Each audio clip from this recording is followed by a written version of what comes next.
Döwletimiz tarapyndan berilýän gollawlardan uglanyp ihlasly zähmet çekýän Günnäger vilayatynyň owa zähmetkeşleri şu günler aýkynlaryň iýdegini bir kimsiz ýerine ýetirip, aratenikanın talaplarına laýyklykda sağlaşly işler alyp barýarlar. Şu owa hojulyk ýerine Lewap vilayaty boýunça 130 000 hektar ýerde buğdaýyň esasan ýerli howa şertlerinde uýgunlaşan, öňden synygdan geçen ýokary hasyl berýän görnüşler ekildi. Göz yetmez giňişliklere uzalyp gidýän ýaşyl maýsaly meýdanlar halkara parahatçylyk we naşmak ýylynyň galla hasylynyň kemale getirilmeginde Lewaply gallaçy kärinçileriň bereketli topraga singdirýän ihlasly zähmetinden iýrensiz daýhan agladasyndan habar berýär.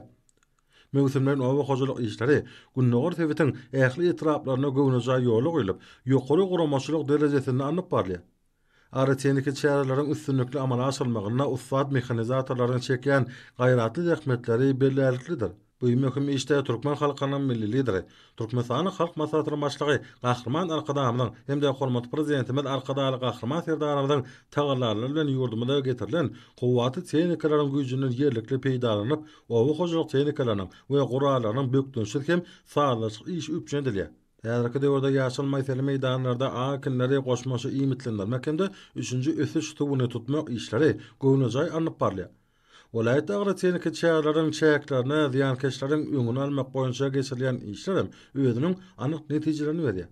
Ennigan boýalan akinli meýdanlarda buğdaýy edilýän ýyda işleri häzirki zaman almanyň gazananlary bilen utgoşukly babadyhanlaryň öňdewaji iş tejribelerine dayanýar.